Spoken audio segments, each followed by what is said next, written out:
Introducción al análisis estructural de los relatos, por Roland Barthes. 10. 2. La situación del relato. El nivel narracional está, pues, constituido por los signos de la narratividad, el conjunto de operadores que reintegrarán funciones y acciones en la comunicación narrativa articulada sobre su dador y su destinatario. Algunos de estos signos ya han sido estudiados.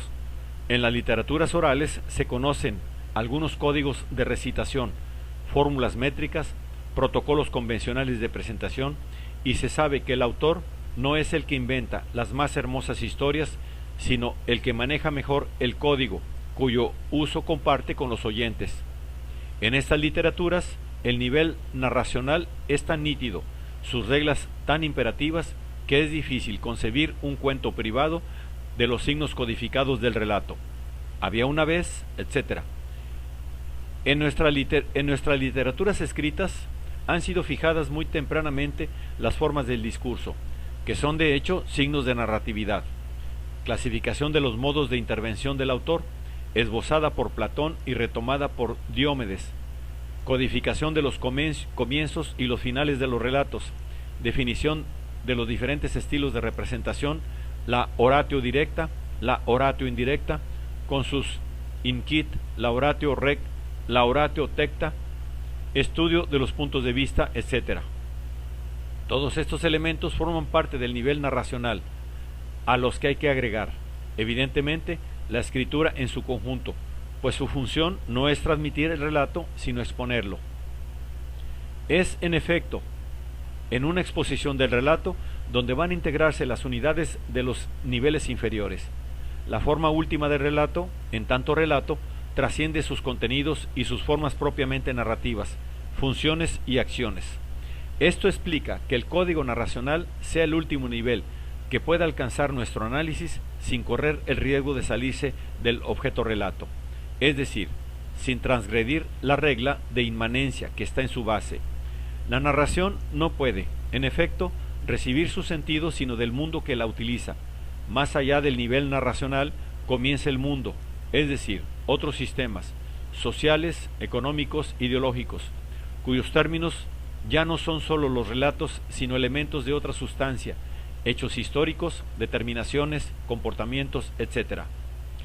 Así como la lingüística se detiene en la frase, el análisis del relato se detiene en el discurso. Inmediatamente después hay que pasar a otra semiótica. La lingüística conoce este tipo de fronteras que ya ha postulado, si no explorado, con el nombre de situación.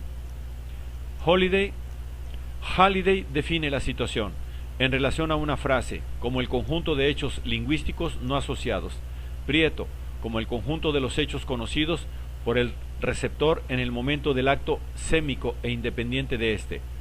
Se puede decir, del mismo modo, que todo relato es tributario de una situación del relato, conjunto de protocolos según los cuales es consumido el relato. En las sociedades llamadas arcaicas, la situación del relato está fuertemente codificada. En cambio, en nuestros días, solo la literatura de vanguardia piensa aún en protocolos de lectura, espectaculares en Mallarmé, quien quería que el libro fuera recitado en público según una combinatoria precisa, tipográficos en Butor, y que trata de acompañar al libro con sus propios signos. Pero, corrientemente, nuestra sociedad escamotea lo más cuidadosamente posible la codificación de la situación de relato.